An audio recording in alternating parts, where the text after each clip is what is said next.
Kenapa orang umroh ketika tawaf mesti nangis?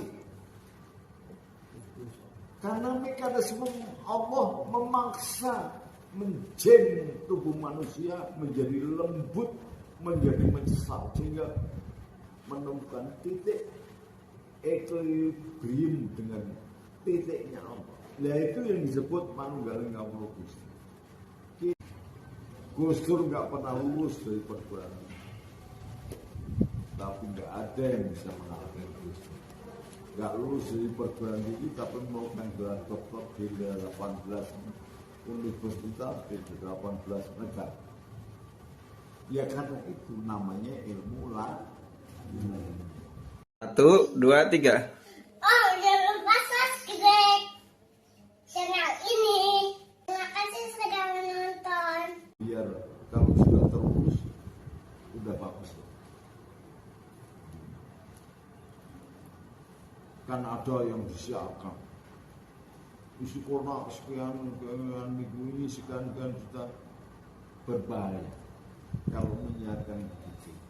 Sementara ada sekitar masjid ada rakyat yang tidak makan dan kelaparan.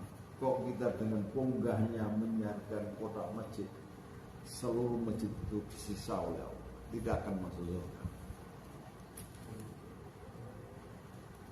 Karena dia ada orang kelaparan, tidak diberikan, malah duitnya dikumpulkan, dipamar-pamar kayak jadi bikin syariat itu. Apa gunanya? Tujuannya mengumpulkan duit untuk di masjid.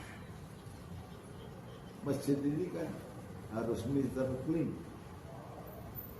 Semua persoalan penduduk di sekitar masjid masuk masjid selesai. Yang kelaparan juga, yang sakit diberi biaya untuk berobat, yang mati diantarkan dengan ambulan kalau ada. Jadi programnya Abah, kalau itu tanah selesai, beri ambulan minimal 2. Jadi kalau ada jamaah yang sakit atau apa-apa bisa diantar supaya tidak bingung jika ada sesuatu yang terjadi. Minimal ada mobil. Nah kayak gini harus mulai kita pikirkan. Jangan jadi Tarsan terus, tapi bagaimana kita menjadi mur atau baut terkecil dari sebuah sepeda motor. Sebab kalau nggak ada baut, lepas sudah sepeda motor. Rodanya ucul. Memang kita mau jadi bagian apa? Mau jadi bannya, mau jadi rujinya, mau jadi palatnya, mau jadi karetnya, mau jadi tangkinya, mau jadi karburatornya. Silakan. Apa ya mau duit?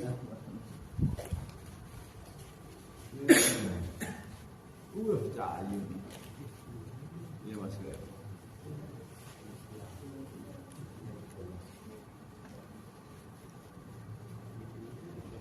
Tadi saya harapkan itu ada yang bertanya, kenapa hari santri bukan hari kiai? Karena yang memiliki derajat di mata Allah itu santri, bukan kiai.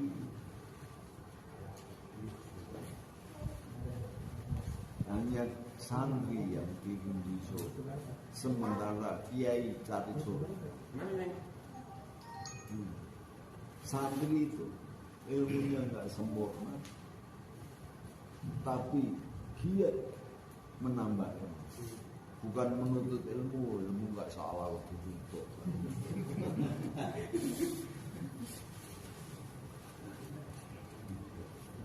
Ini kalau menuntut ilmu jaksane sopo. Ini tanggung jawab santri setelah memahami suatu ilmu.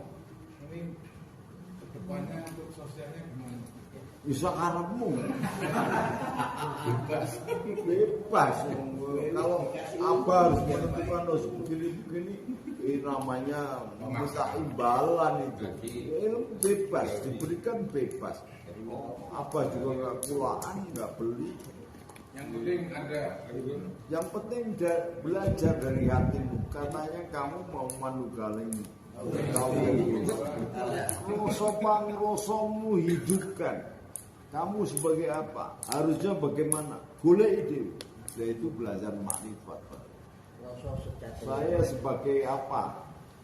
Tanggung jawab saya apa? Saya harus mengerjakan apa? Saya loh bagaimana? Golek ide. Belajar dengan guru, pada akhirnya keputusan hati nurani. Jadi kamu di dalam kamu itu sudah ada bayanullah, gudangnya ilmu Allah. Lah kamu ini mau ngambil barang yang di gudang yang bagian apa? Rasulullah nggak pernah sekolah TK aja nggak pernah, SD apalagi SMA nggak pernah. Tapi pinternya sak dunia. Kenapa?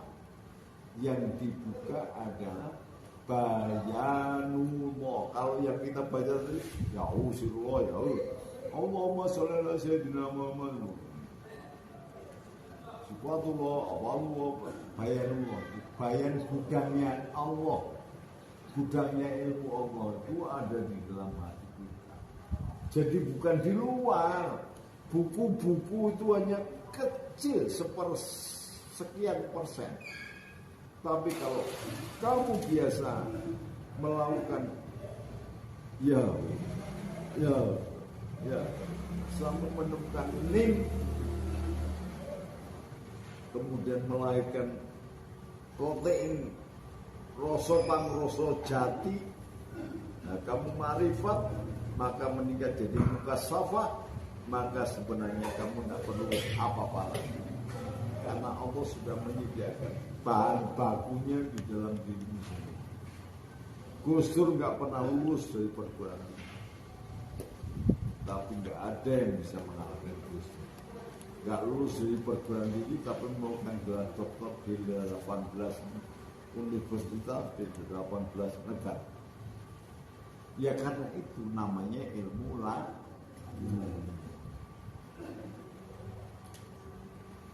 Jalannya sudah berikan Allahumma bagiru bidin wa'alamu ta'wil. Sudah diberikan inna matana lakabatkan mubina. Sudah diberikan. Militannya nyanyi ke mana jalan mangan tidur turun. Misalnya dulu nih. Orang tekan-tekan. Terus baca terus. Kamu pernah melihat di YouTube apa kalah debat gitu? Nggak pernah. Semakin dokter semakin ini pernah suatu saat siapa yang dulu yang menyaksikan. Saya diundang PKB pada ulang tahun Gus Dur yang kedua, meninggalnya Gus Dur yang kedua. Saya sebagai pembicara yang ke-13 dan disuruh bicara yang ke-13. Pembicara pertama adalah Dr. Mani Suseno, Rake ini, Yudi Latif, Dr. Profesor Musda Mulia. Begitu apa ngomong,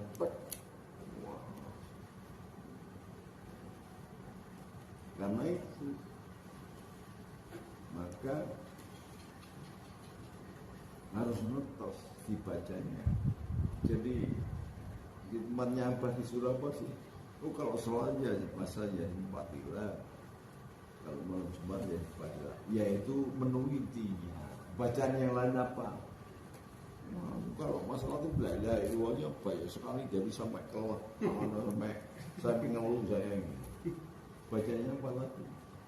Bacaannya nggak komplit, kemudian tidak berusaha kalian menemukan artinya. Kayak Yati ya Alim ya Khobir ya Mubin ya Wali ya Hamid ya Qabimu ya Khafid. Dibacanya cuma sepuluh Yati ya Alim Khobir ya Mubin, Yati ya Alim Khobir ya Mubin. Yang 4 lagi nggak ada. Padahal itu juknisnya Wali Songo itu tugasnya 8.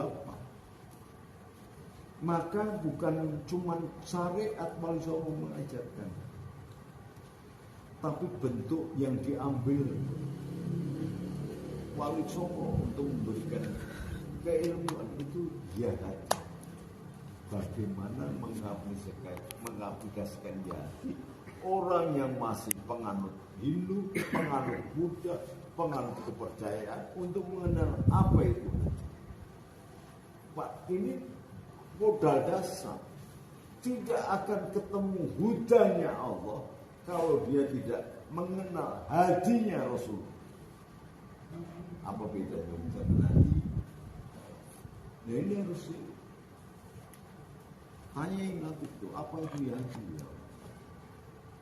Jadi biar ngerti. Dan orang bawa buku hadi.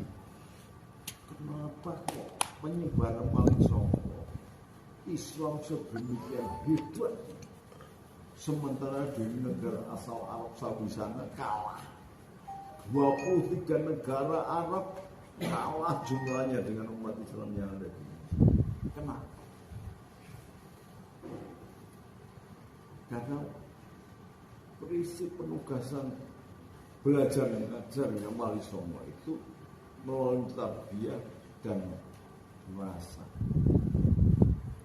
Jadi tidak doktrin harus begini enggak, diajari rosone itu ya hati itu kan risalah. Dari risalah Allah seperti sapa Nabi Muhammad. Ketika masih menjadi risalah Allah, kita susah mempelajarinya. Lalu diartikulasikan oleh Rasulullah menjadi syariat Rasul. Maka mau tidak mau untuk mengajarkan syariat Rasul, Wali Songo itu mencari cara sebagai komunikator yang baik itu adalah komunikator yang mengerti bahasa batinnya. Jadi agama di kalangan orang Jawa menggunakan gending Jawa, ojo turu sore kaki ono dewa nganglang jagat gowo pokor bencanani kami situnga ketulak sandang kelawan pangan kanggo wong kang melek dalu sabar lan limo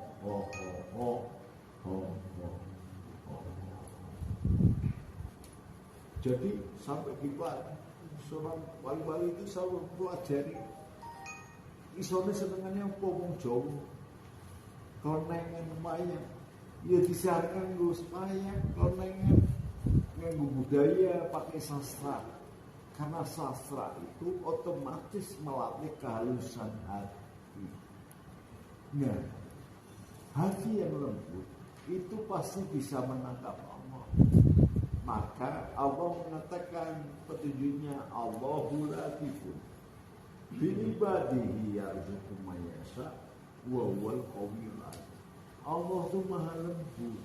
Tidak mungkin untuk mengerti sebuah kelembutan dengan kemerongkalan itu tidak mungkin. Masih dengan lembut juga. Untuk melembutkan hati wis diajari apa ya? Astaghfirullahaladzim, la ilaha illallah hayyul qayyum astaghfirullahaladzim, ora mau tareke. Waktu para Rasulullah yang sempurna dijamin maksum, dijamin masuk surga. Rasul pilihan, manusia utama, setiap hari membaca istighfar 70-an. Lah tau ini bagaimana manunggaling kawula Gusti rasane cek kemurungkan menyatu piye. Kalau mau menyatu dengan yang lembut, dengan kemurungkan atau dengan kelembutan? Kelembutan. Maka kita latih hati kita menjadi lembut. Kenapa orang umroh ketika tawaf mesti nangis? Karena mekanisme Allah memaksa menjam tubuh manusia menjadi lembut, menjadi menyesal, sehingga menemukan titik equilibrium dengan titiknya Allah. Nah itu yang disebut manunggaling kawula Gusti. Kita dipaksa menjadi ion untuk menyatu dengan Allah, jadi lembut. Maka ketika kita tawaf berputar ke arah kiri itu, elektromagnetis yang ada di dalam tubuh ini terpecah menjadi ion-ion, kemudian melahirkan daya ke atas, kayak pelajaran fisika kelas 1. Elektromagnetis berputar ke kiri melahirkan daya ke atas. Maka kan dulu sempat get bahwa di Ka'bah itu melahirkan cahaya yang sampai ke atas. Kan pernah hidup NASA Amerika melihat. Ya karena itu orang tua ke arah kiri, ketika elektromagnetik berputar ke arah kiri akan melahirkan daya ke atas. Ini yang membuat Rasulullah mengatakan, ketika engkau berjalan, Allah berlari. Ketika engkau berlari, Allah semakin cepat. Jadi ketika kita berputar, melahirkan daya, kecepatan cahaya itu kecepatan 10 pangkat 34.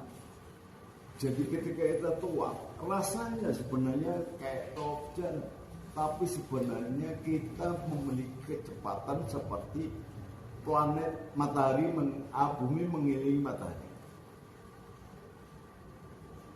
419.000 MHz bumi berputar matahari. Kecepatan ion kita ini sebenarnya sama dengan planet mengelilingi. Demikian hebatnya mekanisme Allah membentuk cara yang dipraktekkan oleh Rasulullah, diajarin kepada umatnya agar kita bisa sholat mirajul mu'min, meskipun belum sampai kesadarannya, tetapi ion tubuh kita itu sudah miraj. Jadi kita nggak sadar, kayaknya kita tua di Mekah, sebenarnya kita sudah manunggaling kawula. Tapi kita nggak sadar karena pikiran kita masih pikiran manusia biasa. Kalau kita pikirannya sudah pikiran ion, kayak film-film teleporter gitu, cerah pindah sana cerah, sebenarnya kita sudah melakukan. Ketika engkau tawaf, engkau sudah menjadi ion, engkau sudah menginjak bumi sebenarnya. Kecepatanmu aja kecepatan planet mengelilingi matahari. Ini loh hebatnya ini ilmu pengetahuan. Jadi untuk mendekati Allah dijabarkan dengan ilmu pengetahuan, sehingga kita yang berbasis fisika langsung nangkep. Loh, kenapa kok bisa begitu? Bisa jelas. Ketika saya mengislamkan Cina, presiden mahasiswa Katolik Cina yang sekolah di Jerman, kemudian masuk Islam dengan cara begini, saja bisa. Akhirnya jadi bendahara PBNU, namanya Dr. Bina Suin. Jadi oh begini, ngomong bahasa saya itu kalau Maghrib sampai Isya baca Yasin 70.000 dasmu gitu. Saya baca pengkeluwe. Tadi baca cuma sekali itu. Sudah Isya dia 70.000 cangkeme koyo apa kuwi. Jadi enggak nih. Jualan apa kok? Jualan apa? Yo kono mbok tuku nembe HP. Aku kan jelas tukang menjadi Habib zaman biyen sadurunge mabutin. Habib saya aja saya yang mendel PI, Rizik saya yang mendel. Orang masih kabib-kabib pun saya nggak ada urusan.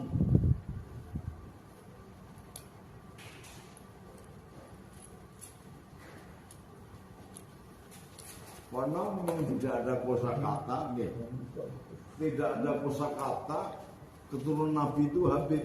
Nggak ada. Kalau Said atau Syarif iya. Ada nggak? Habib Hidayatullah gitu ada. Yang ada Syarif Hidayatullah. Seharusnya identik dengan